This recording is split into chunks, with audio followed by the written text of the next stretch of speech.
All right. Good Monday morning, everyone. The Baker Fairburn Hockey Show is back here on December 22nd, 2025. Thanks for tuning in. I'm your host, Chris Baker. You can find me on X at Sabres Prospects. Here, as always, with your Sabres beat writer for The Athletic. That's Matthew Fairburn. You can find all of Matthew's work at theathletic.com/Sabres. Matthew's been a busy beaver, as is the norm for him. And we'll get into what he's been writing about here in a second. But if you're watching this on YouTube, like this video, subscribe to the Sabres Prospects YouTube channel, and hit the notification bell so you know when a new show is ready to go.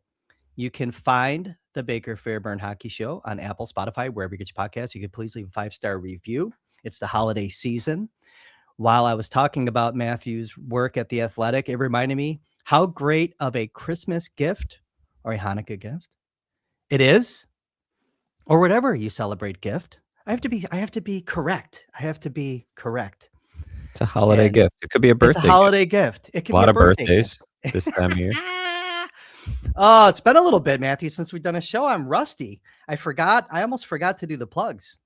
But here we are. I want to just mention, though, get over there. Time's running out. Last minute shopping. Get that Athletic subscription for the sports lover in your life. You won't regret it, and they'll love you for it. And you'll get a better gift from them probably next year. All right, Matthew Fairburn, lot to dive into today with the Sabres team. You and I were together last week, shortly after the announcement that Jarmo Kekalainen was going to be installed as the new general manager for the Buffalo Sabres. And the landscape of the hockey operations department is starting to change here in Buffalo.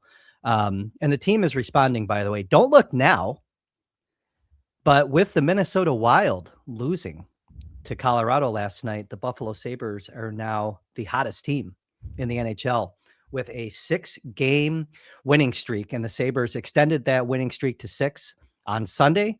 They hit the road, went down to New Jersey, got goals from Josh Norris, Zach Benson, and a nice hustle play from Peyton Krebs to close it out to get a 3-1 victory over the Devils.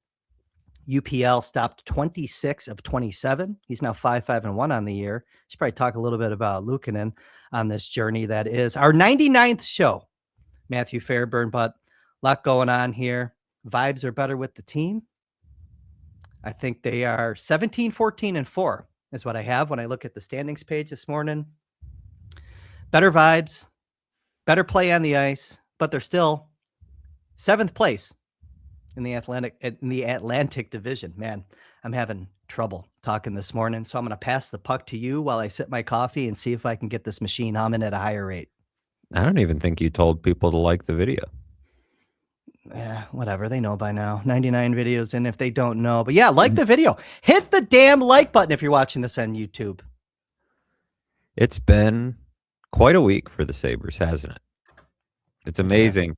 This time last year, or on, December 21st last year, so they extended their winning streak to 6 last night.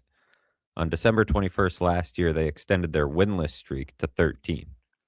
So what a difference a year makes. And isn't it, it's kind of just a weird bit of, I don't know if you would call it irony or what, but that they fired their general manager in the middle of this streak and not in the middle of the streak last year, the 13-game winless streak.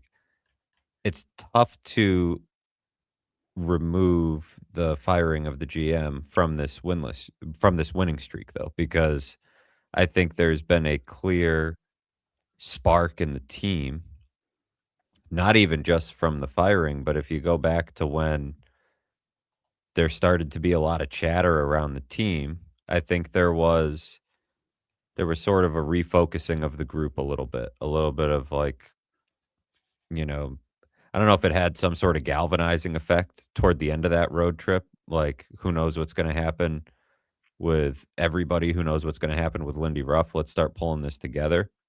And then when it did happen, there seems to have been an energizing effect. This team is playing better. They're also getting healthier.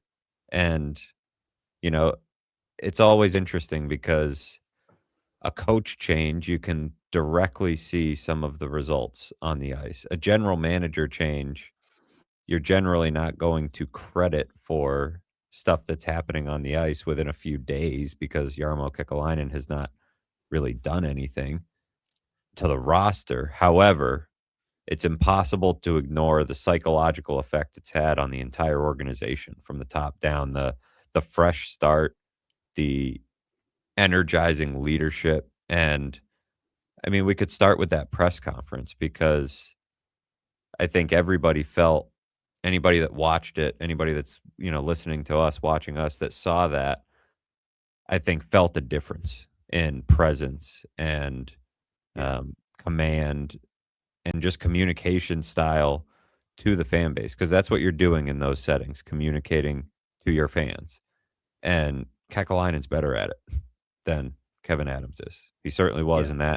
in that instance. And so, what stood out to you, I guess, from his opening session as you kind of thought about these things are always, it's easy to win the first press conference, right? Not everybody wins it, but Yeah. it's not indicative of anything as far as how the team's going to perform, but you start to learn a little bit about the person, the leader, and maybe the general manager as he, what he's going to do with this roster. So I'm curious what stood out to you. Well, I think you mentioned the word presence. And I think that's an important word to point out. We talk a lot about presence with this team because sometimes there hasn't been a lot of it, whether it's the general manager, the ownership isn't present very often with the media, but players. When we talk about Alex Lyon, we talk about his veteran poise and guidance. And I think that you felt that there was a guy that's been there and done that and just a steady leader. When you're in business, you want your leadership to inspire you with their confidence and poise and belief in the mission. And I think there was a little bit of that here with the Sabres putting Kekalainen in front of you guys. A lot of these, look, a lot of the content in these, you're going to say it's all boilerplate stuff. We want to win. We need to compete. We need to be better, because if those things were true, you wouldn't be getting a new general manager a lot of times. But I think that overall, he said what he needed to say, but there were things I think that were a little bit more, okay, you can kind of start to chart the course of what's going to happen here with change in the short term and the long term. And we're already starting to see some of that short term change. But overall, no, I think that there was a couple notes that I wrote down, but I've already deleted them because I just don't even think they matter anymore. But when he talks about competitiveness, character, I texted you right away. I said, you know what's going to be fascinating with this guy?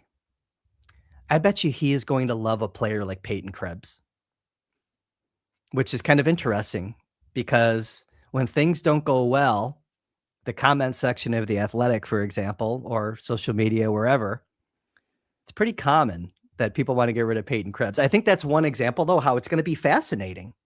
I had somebody tweet me this morning because in my story last night about the game, I gave Peyton Krebs some kudos for the empty net goal, just the heads up hustle play, like it's just Peyton Krebs to a T.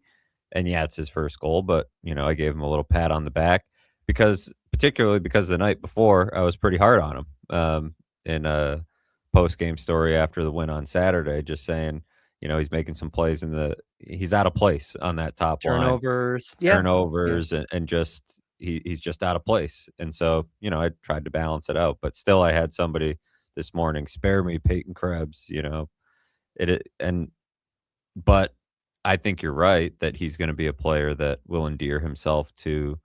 I mean, this is a general manager who had a lot of time for Justin Danforth, right? And Yeah. and I think it's one of the unfortunate things about Danforth getting hurt, one of the many, is that I think he was really going to be a nice influence on Peyton Krebs and will be whenever he gets back from that broken kneecap that we learned about last week. Explains why he's been out for a while. I think you're right that in these press conferences, a lot of those little things, right? Oh, here's what he said about Alex Tuck. It's like, here's what he said about, you know, Colton Ellis. Colton Ellis or the three goalies or these little things.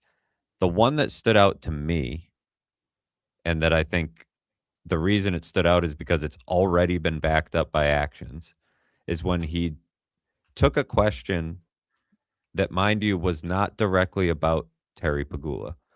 I asked him what his time in Columbus might have taught him about attracting and retaining top talent in a smaller market, because that's been a challenge for the Sabres in the recent past. And he took that and spun it and said, I've had a lot of questions, or I've had a lot of conversations with Terry Pagula about what we need to do to kind of make this a place that players love to play. And within that answer, spoke about having full autonomy of the hockey Yeah. department, being able to spend to the cap, all of these things. And he's already backed it up with action because he's made two big moves to the front office.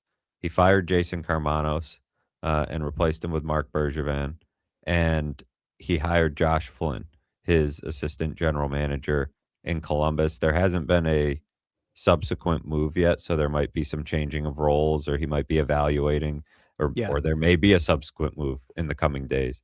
But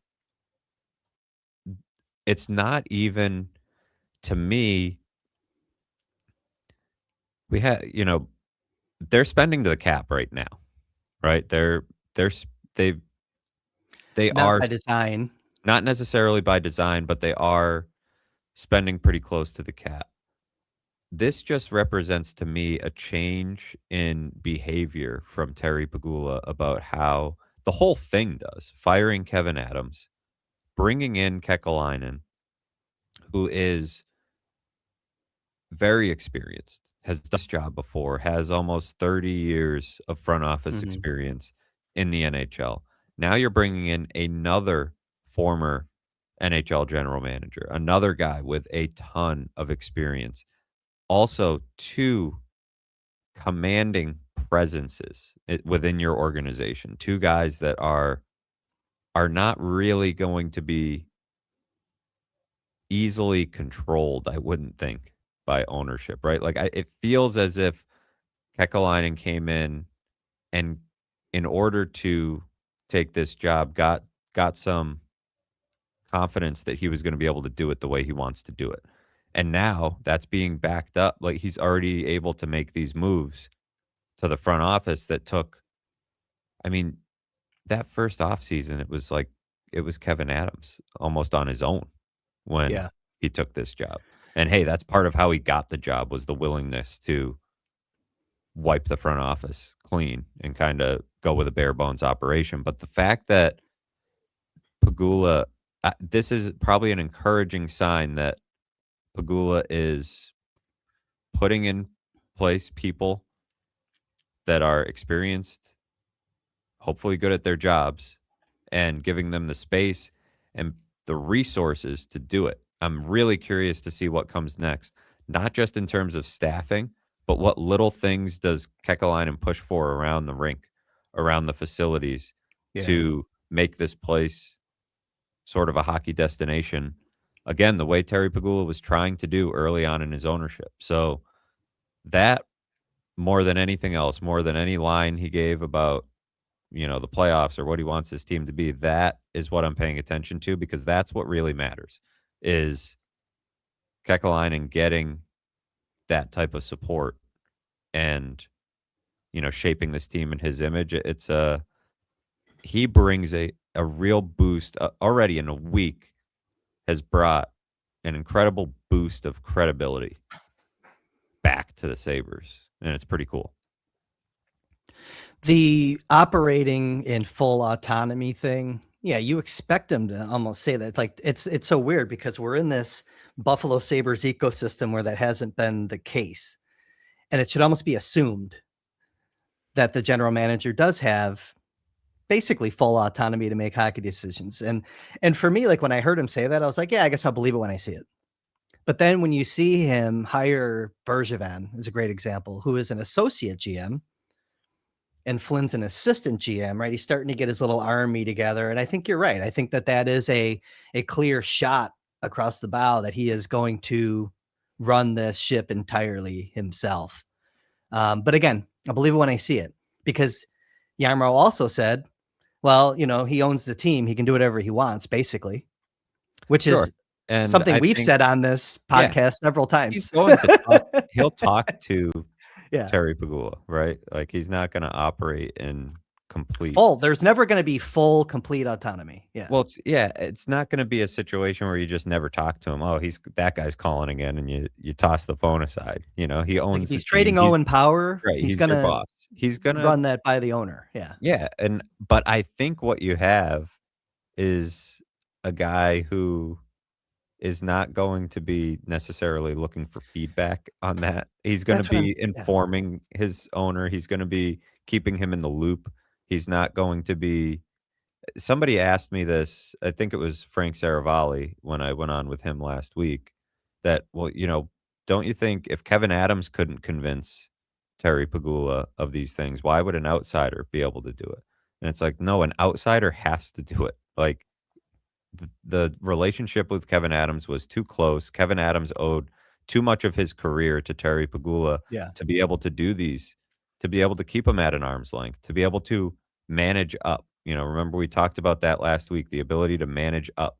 And Kekalainen, honestly, with that answer, I think was managing up. Terry Pagula is standing 5 feet away watching, and he's saying, "Remember, Terry, I have full autonomy," right? Like that. It's subtle, it's little things, but this is the presence and the leadership to be able to look. Terry Pagula is not going to be walking into offices with Kekalainen and Bergevin and all that experience and trying to steamroll them. He's not that type of personality. He's really not. I know there's the idea that is he's simultaneously too involved in the hockey team, but not involved enough, right? It's like people think Yeah. he has too much say in decisions, but he's not putting enough resources in. This feels like the opposite, does it not? Like, it does not feel like part of what the problem was with Kevin Adams is that he set the front office up so that there was a vacuum that whether he filled it or not, we don't really know exactly how involved he was with every little decision, but there was a vacuum there of experience and leadership that it was easy for fans on the outside to say Terry Pagula must be filling that. Why else would he have left it there? Why else would he have hired Kevin Adams? Now, this is not that. He's hired a guy and allowed him to make changes that I would assume are costing money, Oh, right? there's payroll coming in. Yeah, you're adding to payroll even though you're moving things out. Yeah. No, And one that's one hundred always percent. been that's always been a big part of the spending question to me. The cap was a big question the last few years. It's less of one now because, they're sort of up against it. But the big spending question has been, what are you going to do around the edges to try to give yourself an advantage? And it doesn't mean you need the biggest scouting staff in the entire NHL. It just means you need to spend money where it's necessary to spend money. And this is a case where it's necessary to allow a new general manager to build the front office in his image. And so, more than anything about, the beautiful thing about these hires is that, people immediately start poking holes in Bergevin's record as a general manager, which Well, he's to not the me, general manager here, he's by not the the way. general manager here, first of all.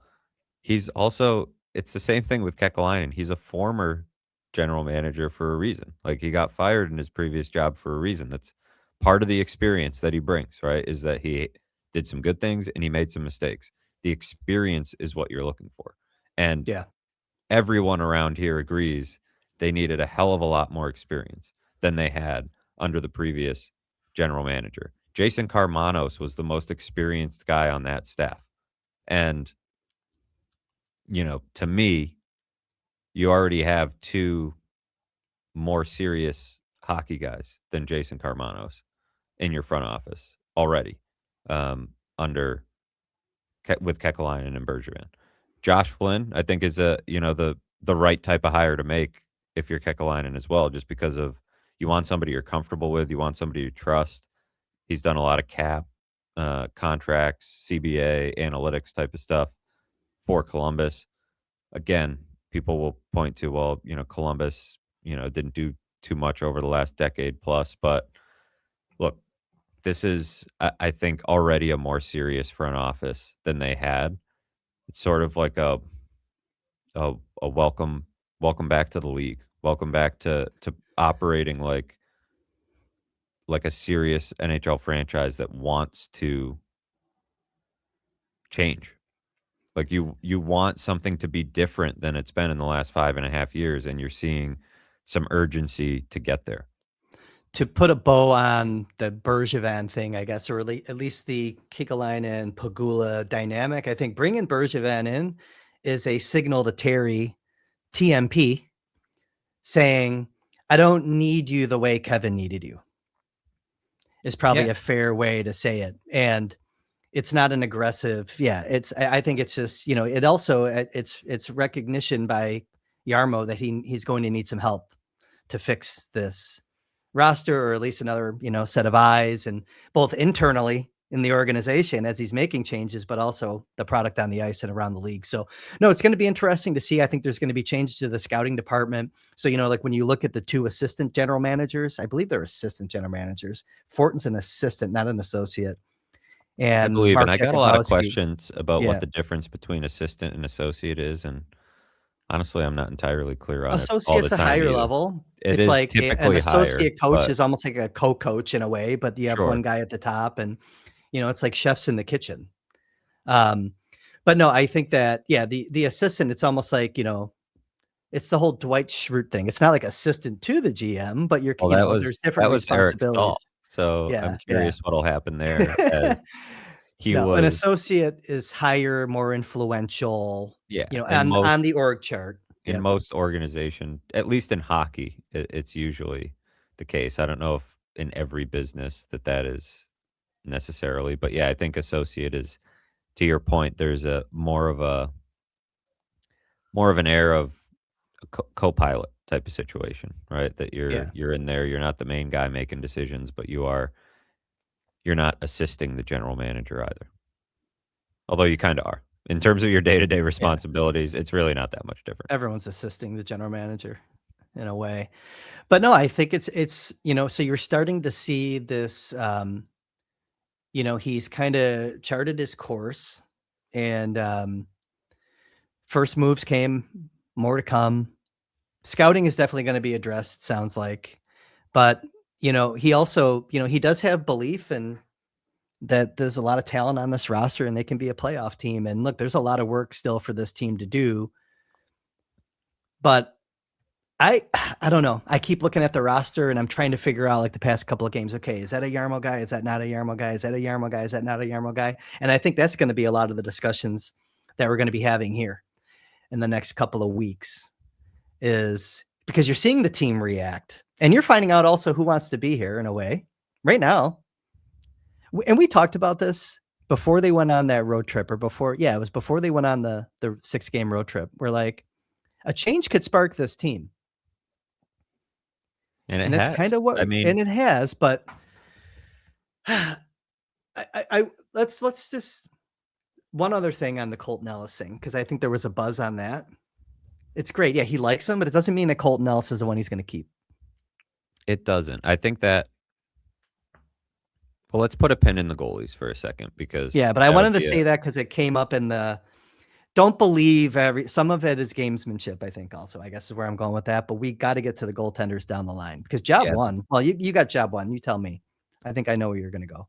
Well, what's I wanna talk a little bit about the players because 'cause we're talking about how this sparked the group and maybe guys he mentioned, guys he didn't, whatever. He did steer clear for the most part of mentioning specific players. I asked him about the core, not expecting that he would be like, "Well, I think X, Y, and Z are the core," but maybe he would let a name or 2 slip, and he was pretty solid with not doing that.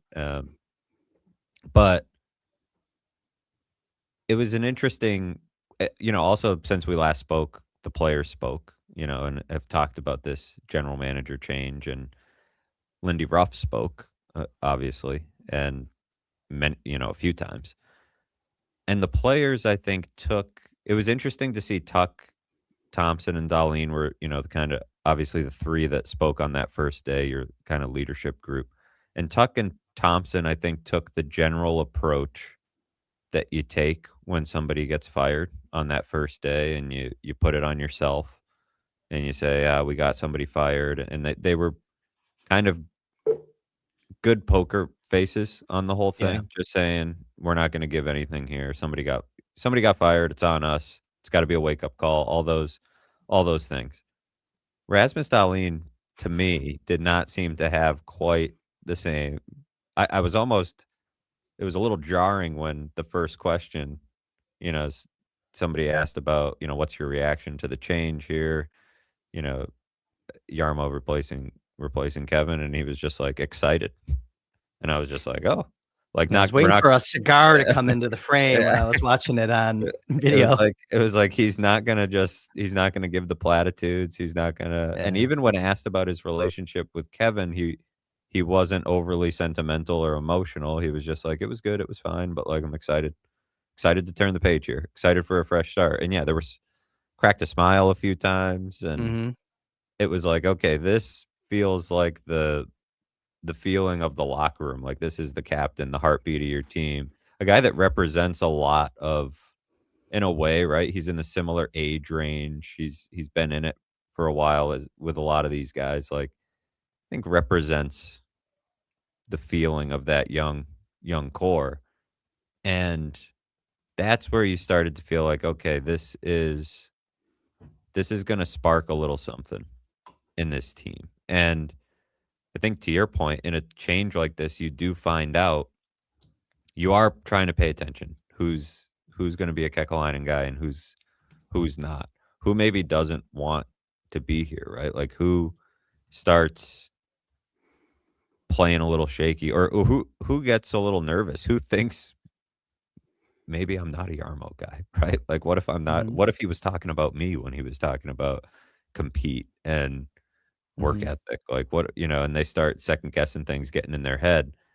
And but I do think there's an overall excitement from the group about the leadership change, and it's gonna be interesting as more of that leadership kind of arrives on the scene to see how the team reacts, because I think there's a difference having long time experienced, guys like Kekalainen and Bergevin walking around than Kevin Adams. I think there's a stark difference there. And I think guys know, especially this league in particular,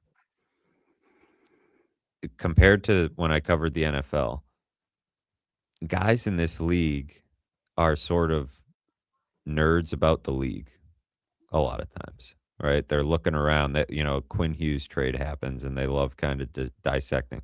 Not every guy, but a lot of guys in this league compared to like the NFL, a lot of guys probably couldn't tell you who the GM on you know, the other teams are, but these guys know, kind of they know the relative lack of experience the guy had in the job before them, before Kekalainen. So, I do think there's a real impact this has had on the group. There's an impact it's had on the organization. I spoke to Pete Goelli late last week, and we can get into a little bit of that, but, a big thing was, he views this as kind of a new start, a fresh chapter for the organization, and I think a lot of people are feeling that. I think the locker room is feeling that for sure. And another impression from, sort of those player coach debriefs of the situation is Lindy Ruff was not as comfortable maybe as I expected him to be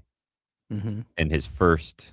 I mean, he's got to be feeling There comfortable were now. some He's won 6 assumptions in a being row. made, by us included, that maybe there was a little more input or Yeah, there dialogue. was some dot connecting that maybe, you know, this will especially, some of the comments on the road trip, about Osland in particular. I think a lot of people were taking those and running with them a little bit. We Yeah. tried to pour a little bit of water on that, but um, it was not necessarily the Lindy Ruff I expected. And I didn't expect him to come out brazen, but I expected sort of the same Lindy Ruff we always get. And he was definitely a little bit more, you know, a little melancholy. He was sad that Kevin Adams had been let go, and I think that also probably spoke to some uncertainty about his future. And I think when I think about Kekalainen coming in, the impression I've gotten is that there's always going to be a thought of what it's going to look like when a guy comes in, right? And so this is where some of the people try and when we were discussing last week about like, okay, maybe Lindy Ruff moves here or this moves here. Once a guy gets in, sometimes things can change, right? When Sean McDermott took over the Buffalo Bills, he was the defensive coordinator of the Carolina Panthers. He was, and you're looking at it from the outside and you're thinking, oh, they're keeping Doug Whaley on. Maybe this will work. Maybe this will this. And then you see it up close and you see him get his hands on things and take command and have that leadership and have that authority. And all of a sudden you're like, oh, as time went on, you're like, oh, this whole Doug Whaley, Sean McDermott thing is not going to work at all. Like these guys are two completely different type of people, workers, leaders. Like they just have totally different styles. I'm not saying that's the case with Kekalainen and Ruff. What I'm saying is Kekalainen, now that he's in the chair and now that he has that autonomy, a lot of this is we just have to see what Kekalainen wants to do. As opposed to before where you're trying to read the tea leaves of what does Terry Pagula want to do or what type of input will Lindy Ruff have or this or that. Like this feels like Kekalainen's show to me. No, it definitely does. The Lindy part was definitely surprising. I think, I thought that there was a little bit more to it with his involvement in the There could have change, and that been. was like the biggest surprise. Yeah, but I mean, I don't know. It When you didn't read it body didn't look language, like it it. seemed pretty It didn't genuine. I look mean, like look, he's going to be disappointed with the whole Kevin thing. He's had a long-standing relationship with Kevin. I mean, it goes back at least 15 years, I want to say, somewhere around there. I mean, he hired Kevin into the organization. Kevin was on his coaching staff, but yeah, so there's some sadness there. But look, also the players could be reacting, not just like, hey, am I a Yarmo guy? Am I figuring this out? A little bit of a spark maybe playing for Lindy. And I Yeah. think that's an important component to this too. I think the guys do like Lindy. Not that Lindy makes it a complete country club down there, like maybe it was when Kevin was leading things, but Lindy can thrive in both environments, and he might actually enjoy having Yarmo there. Might unlock Lindy's ability to really get these guys motivated because there's not this soft casual atmosphere maybe anymore in the building. Like the guys are truly coming to work every day. And I didn't always get that vibe from this team. And I don't know if you did. You're down there a hell of a lot more than I am, obviously. But I think that, I guess that remains to be seen. But even a structured work environment, even on practice days, could go a long way for these guys. And it could certainly help the coach do his job. I think the playing for Lindy piece is interesting because people are, you say when the rumors started about Kevin, the team started winning, right? Like, and I think a piece of that because guys hear this stuff, right? It filters in. There's no way that it can't because if stuff's getting out, then stuff's already getting around the office, right? Like, Yeah. but a piece of it probably was a little bit playing for Lindy, right? Like not knowing what it means and I'm sure there's guys that have their issues with Lindy Ruff. You get, you know, I think every coach, if you're not pissing off a few players now and again, you're not really doing your job. But I think by and large, you're right that this is a guy that they like and that Lindy Ruff's pretty good at connecting with players, even at his age. So there was probably a little piece of that. And maybe there still is. And yeah, maybe this has reinvigorated Lindy a little bit because he mentioned in his news conference also that, Kekalainen has brought some things to his attention analytics wise. He's been in the office a lot this year and has brought some stats to his attention that previously Lindy wasn't getting. And you wonder if there's just a little because they had no previous working relationship, but they do seem like guys that would get along, just based on, you know, character, work ethic, like the things they value. And yeah, it could be. I think Kekalainen's gonna handle that situation with the appropriate care. Like we talked about last week, like you don't just come in with the hammer on day one and fire this guy. You see how the team responds. You see what he's got, and right now they're winning. So there's no reason to make a change. However, I think part of what we discussed becoming, adding credibility, adding, showing that you have autonomy is eventually figuring out that you don't have to do it right now, but the assistants certainly. and the whole coaching staff, right? Because beyond this season, there's questions about Lindy Ruff anyways, given his age and contract status. But the assistants in particular, a lot of them have been hanging around past their welcome, I think. And so that'll be a big chance for Kekalainen to put his imprint on this team when the time comes. If there is a little bit of adrenaline going with this team, with the change in leadership, that's kind of giving them a little fuel here, that'll wear off. And the next step, I think, like what's the other lever that you can pull to keep this team engaged and excited and keep the good times rolling in terms of wins in the standings? And I think you have to go back now to the Alex Tuck situation and really get in that. You make that a priority in terms of on the ice and your, team building. If you're Jarmo Kekalainen, it sounds like he really likes Tuck as a player, wants to get it done. That was implied. But what are we thinking now, like from a strategy standpoint with Jarmo in the Tuck negotiations? It sounds like they were going to get back to having dialogue, where previously under Kevin, they kind of put a pause on it. And the reason I say, igniting the team, using that as a lever to ignite the team, just remember some of the comments from some of like Tage coming into the season about how, alluding to, getting that done would be good for the group. Yeah, he said it Kinda again last week. Yeah. And Did he? so, I missed that. Yeah. Darlene had something similar to say. Um, Another test of what we're talking about, of not just, I don't really view it as a test for Yarmo in the sense that he's got to get it done or it's a failure. I don't think it's so black and white. It's a test of how much are they going to change how they operate. And I say that because of the signing bonus portion of this conversation. Because if they are not willing to put a decent chunk of signing bonus into that contract, I have a hard time envisioning it getting done, and it doesn't have to be 90% of the deal like Jack Eichel and some of these other top contracts that have been signed. But I think Kyle Connor came in the 40% of the total contract and signing bonus, something like that, 45 maybe.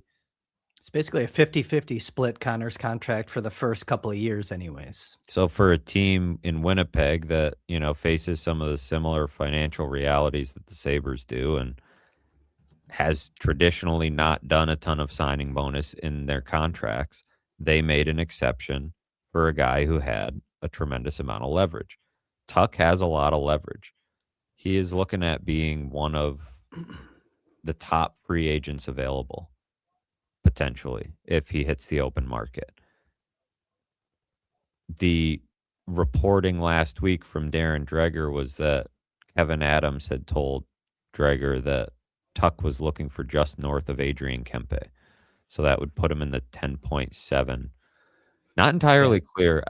I'm assuming that Kevin Adams told Dreger this, sort of in confidence while he was in the job. And Yeah. then Dreger is now like, well, he's not in the job anymore, so I'll just let it slip. Not how I would handle things, but because other general managers that are still employed might see that and not so freely speak about situations in the future. It's certainly possible that Kevin Adams picked up the phone after he was fired. Doesn't strike me as his style here. You saw the 32 thoughts where, Kevin Adams took a picture of the group, as he was Yeah. getting off the plane in Seattle. Like this, he wanted to get it right here. I don't think he feels any ill will. He had a big hand in bringing Kekalainen in, and there is no doubt in my mind that as he was doing that, he saw what everybody else did. This guy is experienced enough and good enough to take my job if they want him to, and he did. He still was heavily involved in that process. There was pretty clear communication every step along the way. I'm sure he saw this coming, but Let's stop right there. Let's stop right there for a second. Kevin being moved, like if the team, or I almost said when, but if the team does fight into playoff contention this year, gets in the playoffs, or just gets it right moving forward under Kekalainen. Kevin is largely responsible for it, and we shouldn't forget that. The Yeah, moves this that is he made, getting Yarmo here, but because I think it's like he wasn't completely incompetent at the job. The move was about revitalizing the brand, the Sabres brand, because it had gotten beyond reproach. I just want to say that like once here, because you know how the court of public opinion goes. Like, the drums are being banged to get Kevin out of here for a long time. But it's just this to me was all purely about the brand. I think brand was a big piece of this. I think I said this last week, but a lot of people were asking me on the various shows that I did and I didn't even last week. It's like it didn't feel like I needed to do some sort of rundown of like Kevin Adams, right? Like it's like we've been talking about this for so long, writing about it for so long. I did the big story over the summer, have done, multiple big stories on some of his shortcomings as a decision maker. But I boiled everything down to leadership Mhm, and to your point, revitalizing the brand, but revitalizing the office, revitalizing the locker room, like revitalizing everything. And mhm. that's part of what you're talking about, Your right? Like internal it's and your your external customers. internal and external brand in a way. And and that to me was bigger than everything because you're showing up to, home games where people are chanting for him to be fired. To your point, it was beyond reproach. You were not getting reeling that back in. It was too late. His how he got the job and how the team performed while he was in the job, and then some of the things he said, those were those were big shortcomings. Those were um so but I think to your point, he was not entirely incompetent at the Right. job and he didn't make all I mean, you go down the list of his trades and you're not thinking, wow, this guy got fleeced on all of them. And the drafts, like we'll see. It's still a little bit The early, but team that is won 6 in a row right now was put together by Kevin, right? there were definitely Some with Yarmo's help when we since he's talk been here. about who's a Yeah. Yarmo guy and who's not, like I view anybody who came in this summer as a Kekalainen guy, Yeah. right? Like I think he had a pretty big influence basically from the moment he got here. I don't think he was heavy-handed about it, but I think he Yeah. took the job. He had to have taken the job recognizing that this was a possibility, even if they're saying that that was not the intent when they hired him. He had to have known there was a chance this could happen. And so he's also just not the type of personality to take a job like this and sit back and not speak until he's asked for his opinion. Like he's going to step in and offer his thoughts. So, yeah, I think that's you know, he's got a pretty big hand in this, but certainly yeah, this is a team that largely Kevin Adams built. Like Josh Norris is a huge part of this winning streak. And that Josh Norris trade, people were crushing Kevin Adams for. I think what will be good about this change, what will be healthy about this change is that every move that the Sabres make, there doesn't need to be the knee jerk reaction that it's an awful move just because Kevin Adams made it. And it felt like that's where we were at with Kevin Adams. That's Not all I'm us, saying. That's why I not wanna us, point it out. Yeah. The right? court of I think public opinion in this market. we Yeah. were big fans of the Paterka move the second Mhm. it was made, and I think, we were talking through the logic of the Norris trade, like, but I do think the court of public opinion was if Kevin Adams made this trade, it must be a bad trade. Yeah, the And toothpaste was not going back in the tube after a cumulative 5.5 years of everything, but I don't wanna lose sight. That's why I wanted to jump in and stop you and just make sure I said it here anyways, and I couldn't speak for you, but there was some good in the on ice team building, and now Yarmo is set up actually really well. it was an That's the attractive irony. job. That's the It was an irony. attractive job in part because of what Kevin did, and to our conversation earlier in the episode, a lot of what Yarmo is being afforded at the moment, Kevin was not. early on financially, Mhm. resources wise. There were times where I wondered, is Kevin Adams not surrounding himself with these people so that they're not a threat to him, right? And this relationship he has with Terry and the, you know, standing he has in the job. But that's, neither here nor there. He didn't get this same type of runway to hit the ground running that Kekalainen has. But I bring up that point about that Elliot Friedman mentioned, him taking the picture, like this had to have been incredibly difficult for Kevin Adams personally, and for some people in that building that like Kevin and have a long relationship with Kevin. I say that to say I don't think he was picking up the phone after he got fired to call Darren Dreger and try to spoil the Alex Tuck negotiation or spill it out into the public. Yeah. It's possible, but my guess is it was the situation where he had told him that in confidence at some point, and Dreger just felt like He held it, yeah, he's until he's he's gone, and so let's talk about it now. hey, That on the number, money though, by the way, oh yeah, I think that Tuck is fully like well placed and is sinking asking for that money if you're comparing his earnings potential to Kempe. he's right there with Kempe in a lot of you know key stats and play Not a hard style. case to argue. No, Yeah. yeah, that's if that's the deal Kempe got, then that's a good jumping off point, a good framework for what Tuck could get. The signing bonus is a big piece of it though. And that's where I say it's not to me so black and white of like you got to get him signed no matter what, because you do have to figure out like how does an 8-year deal at almost 11 million a year fit into your framework for what you want the salary cap to look like in future years. How much of an appetite does Alex Tuck have for that deal? Has it changed because Kekalainen's running things and not Kevin Adams? Tuck did say that Kekalainen's been involved in some of these negotiations already, which was definitely an interesting nugget that he dropped when he was speaking to us last week. Otherwise, he deferred most questions to his agents, and his agent basically said, they're looking forward to reengaging and trying to find some common ground.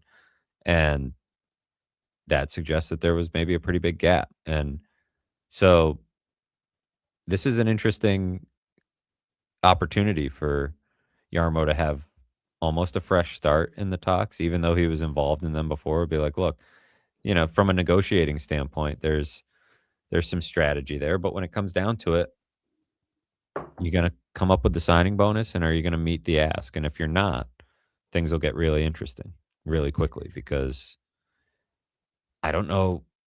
I guess now the way the team's playing, if you're sniffing playoff contention, I think you got to hold on to them no matter what and try to talk them into it. But if you're falling out of it by the time the deadline rolls around, I think you have to really start thinking about what the trade package looks like if he's not willing to sign. But if you're close, there's a couple reasons I say if you're close, you got to keep him. One is that you need to get to the playoffs. And I know Kekalainen said it's not just about getting to the playoffs. You can't jeopardize your future. That's what every general manager says. But you got to get there. It would be huge. It would be, especially if they did it like a few months after Kekalainen takes the job, that would be massive for um, his credibility and just what he could build going forward. But the other reason is I think you could talk Tuck into it if you make the playoffs. If he feels playoff hockey in Buffalo, I think that would help your negotiating position heading into the summer. So all would not be lost necessarily. But this is going to be an interesting situation to follow. And it seems pretty cut and dry to me. It's like, are you going to meet his ask? And are you going to come up with the bonus money? Yeah, and the bonus money, I think you got to really just throw a big chunk of it in the first 3 years of the contract, 4 years, just like really load it with bonuses and get in a lot of money there on the front end, even if it inflates the total salary in the first couple of years of the contract. And then kind of steep it down, I guess, throughout the life of the contract, which I understand hurts the buyout number a little bit if you're moving it down to less salary at the end, but I think there's creative ways that they can do that. All I know is that there's got to be a compromise in how they've doled out bonuses in the past, which really the formula was give you some bonus money in the first year of your contract and then you're done. They got to give them bonuses in the first couple of years, kind of get out of their comfort zone with where really Terry's been handling bonuses. But no, I think that the Tuck thing is huge. And I was mentioning before how I think, maybe don't always believe everything he says. If he's talking about a player, there could be some gamesmanship like with Ellis. I think that he would move Ellis. And even he could like him, but still move him, But with Tuck, when he says that he wants to, basically, he was implying that he wants to get him signed, I think is what if I reading think he between the came right lines. out and said it. Came out and said it, right? I believe him there because there is a recruiting problem in Buffalo. He is a leader. You need more leaders, but he's a leader and you have a bird in hand. You want to get him signed. I believe him when he says that with Tuck because I of believe it, and a recruiting problem. I will say there is. I think you look at their cap sheet right now and you say, man, if they sign Tuck, they have about 22 million. They've got to get, if they sign him to almost 11, that eats up half of that. And then you got Benson and Doan and Kesselring and Malenstein. And how do you fit That all this in? Skinner buyout sucks just for 1 year. It sucks. It does. And after that, it'll be a lot easier to handle. There's levers they can pull, and that I'm sure Kekalainen will pull as far as guys that when we talk about who's a Yarmo guy, who's not, well, he was not here when Jordan Greenway was acquired and signed. Mm-hmm. He was not here when Zucker was acquired and signed. I'm not saying that'll be the lever he pulls, but you never know. Yeah. Examples. Yeah. He was not here when Ukko-Pekka Luukkonen was drafted or signed to that contract. Mm-hmm. Those three combined are almost, 14, 15 million on your cap sheet. There's also a lightning rod of a left-handed defenseman that they have who makes $8.3 million. Another left-handed defenseman, Bowen Byram, making 6 point something. There's ways to make this work, and if there's a spot where they could move money out and get cheaper, it's definitely on the blue line, right? But Greenway alone, I think, gives you some breathing room to get the Tuck thing under control as far as how it will impact the cap sheet. But there's other things they can do and that other teams do, right? This is what, they're still sitting there with 22 million. They're not right up against it. So it will be a big piece of the puzzle because if you don't get him signed, as we've talked about from the beginning, like who's replacing Alex Tuck? Like you're not going out. First of all, free agency is not a great, way to build a team right now. Look at how much it's been picked over. So you have to replace him internally with more young players. And it's like repeating the cycle a little bit where you need some veterans to guide these guys along. It's my whole point with Tuck. I think that, and by the way, so I think where you were going earlier, and I'm starting to lean this way in light of a 6-game winning streak with this team. A couple of weeks ago, the talk track was find out if you get him signed. If not, stay ahead of the market because you're going to need to move him at the trade deadline. I think that's kind of shifting to see if you can still get him signed because you have these young guys. They need to be led and guided by veterans that have been there. If you can't get him signed, you still need to keep your roster intact with a Tuck as part of it. And then you either try to take a run at signing him after the season or you trade him at the draft, trade his signing rights at the draft or before the draft. I kind of lean towards that. It's not about the trade deadline. It might not be about the trade deadline.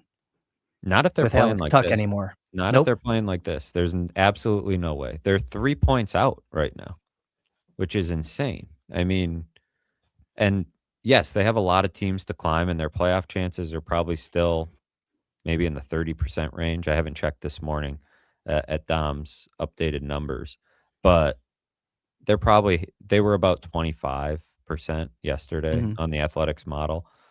A win against the Devils in regulation, definitely probably. That's a horrible use of the English language. It's like definitely helped. maybe. It definitely helped. Not definitely probably. Definitely helped. If you're within that similar range, you take a run. Now, there's a couple reasons for it. I don't know what the trade package looks like for Alex Tuck.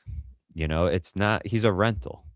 And so you're getting probably a really, a solid prospect and a first round pick, a late first round pick, um, or a really good prospect, maybe, but not somebody's best prospect, I don't think. And you're not getting a high first round pick. And so to your point, you could salvage a little bit of value at the draft, but on the recruiting conversation, there is no better recruiting tool for this team than a playoff series in Buffalo and what that would look like. And the visual of that would certainly make its way around the league. You imagine what game one, or not game one, because they probably wouldn't be hosting, game three of a playoff series would look like in the plaza downtown. And Tuck walking in to that when he shows up to work. That would not only help you recruit Tuck to stay, but other teams around the league, I think, would take notice. Other players around the league would take notice. Not saying you'd come off every trade list, but I think there would be a definite change in perception about this franchise. So if you have the slightest chance to get there, it makes too much hockey and business sense to do everything you can to get there. Now I know Kekalainen said he's not. I understand you're not mortgaging the future, right? You're not trading, Consta Hellenius and a first round pick to make some short sighted move for Artemi Panarin, who's just going to walk away in free agency or something, right? Like, you're not doing things like that, but there's a middle ground for sure. And there is a value to making the playoffs that outweighs the value, I think, that you would get for Tuck at the deadline. Do you think the Sabres can weaponize the ability to have that 8-year deal, knowing that they're going away? He could make the most money here. Right. He could make the most money. Well, he can make the most money here, but also maybe take what the max would be if he signs with any other team in July when the league year starts, which it'd be a 7-year contract. Max, give him the max dollars of what that 7-year would be spread out over 8 to lower your cap hit. Like, what do you think he would get on the open market?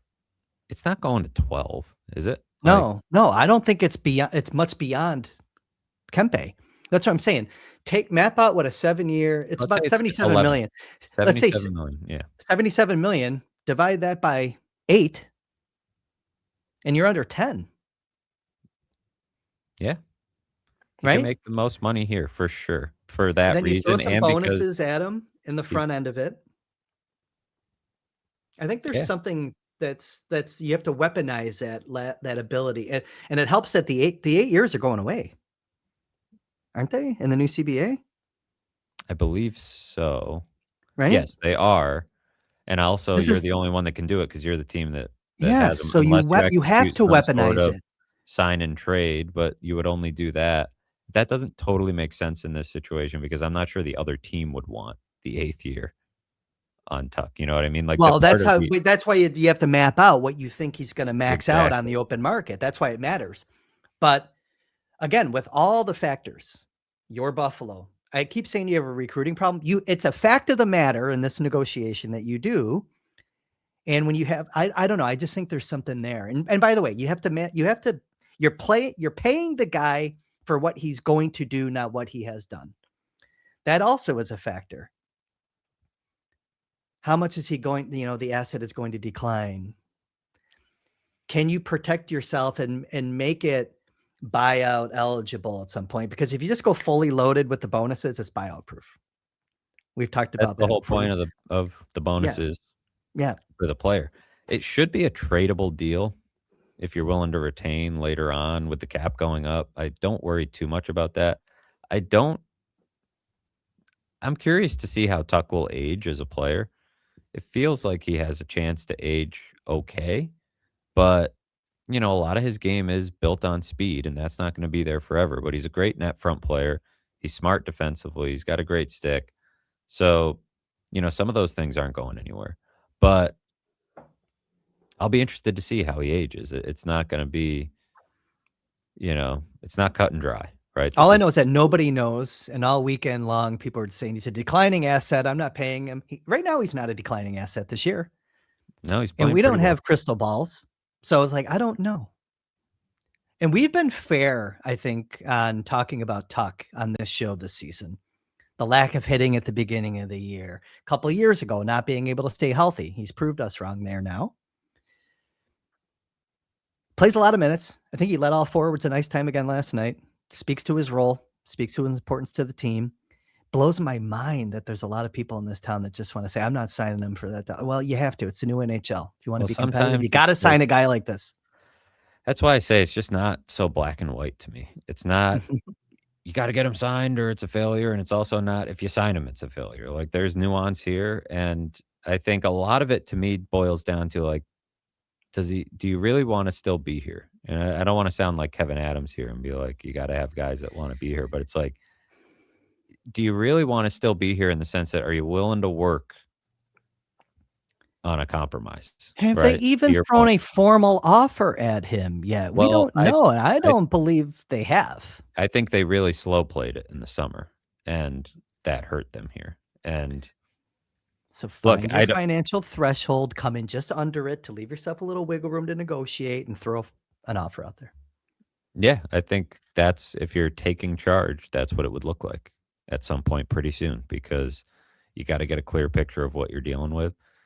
It'd be interesting to explore the market on them.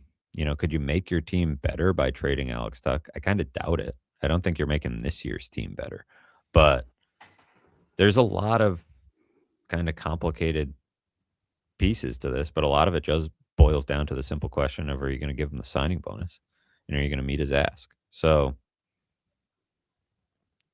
stay tuned, I guess, because we'll see what happens once Yarmo and the Bartletts re-engage here soon. Leave a comment on this video letting us know where you're at today on December 22nd, 2025 with Alex Tuck. We're over an hour in, Matthew. And Should we I'm hit the not sure goalies we had quick the before we ability get to out go. of here? Yeah, let's hit the Let's hit the goalies real quick. goalies But really like this quick. video, There's a like lot of this hockey video. stuff, right? Like they're in the middle of a 6-game winning streak. Normally, we'd be talking about all sorts of things that have led to that 6-game winning streak, but I think we should just quickly hit on the goalies. Alex Lyon was 5-0 to start this streak Yep. after being out of the net forever. It was kind of amazing. We couldn't really come up with a good reason why he was out of the net, but he's got it back and he's playing really well. Ukko-Pekka Luukkonen comes in against New Jersey and I think played maybe his best game of the season. He was awesome. He had a great save on a 2-on-1 early in the game that I think really swung things in their favor. These are your two best goalies right now. And when you're talking about solving the three goalie thing, Alex Lyon's name is coming up a lot. Elliot Friedman has reported, Edmonton has interest. Edmonton had interest last year when he was in Detroit. I think they had interest in the summer. I don't think you can trade Alex Lyon. You cannot trade Alex Lyon. He is. I've talked about his leadership, his presence in the locker room. I think he's their best goalie right now. Gives them the best chance to win most nights. I don't see how you can trade him as a new general manager when you say you're trying to get to the playoffs. I think it would send a weird signal to the locker room if a guy playing this well gets traded. The only way you trade him, in my opinion, is if you're out of it at the deadline and, you can get a kind of a free second round pick for a guy that you can probably replace in the summer. The veteran backup goalie types are passed around the league all the time. I like Lyon. I don't even think know I if I would would trade him then. I don't even if I know. would trade him I don't then. know if I want to try to replace him because he brings a little something unique, but I'm not necessarily. I'm really not all that eager to trade him under any. Matt, at his cap circumstance. number, I'm not eager to trade him even if you fall out of it this year. Yeah, Because you're going to 1.5 need is a good number, that and utility for that number going into next year with all the things we just talked about. If you can't, what if you can't move a Greenway or what? You know what I'm saying? and just the fact that these goalies are all passed around the league, it seems like you don't know that you're going to get a good one the next time, and it feels like Yeah. they got a pretty good one. So, if even a second round pick probably isn't enough to motivate me to move him. Ukko-Pekka Luukkonen, I mean, certainly if you could move the cap number, it would not hurt, but there is a this is was the plan coming into the year, right? Ukko-Pekka Luukkonen and Alex Lyon. And in these 6 games, you're seeing, okay, this would be, they're getting good goaltending in these 6 This is how it games. was supposed to work. This is Yeah. what it was supposed to look like. Colton Ellis complicates things, but he's currently on injured reserve. That's not going to last forever. I don't know. I mean, it's a concussion, so we don't really know how long Listen, it'll man, if last. there's ever a time to try to pass Colton Ellis back down through waivers, it would be coming off a concussion, coming off of back problems. Yeah.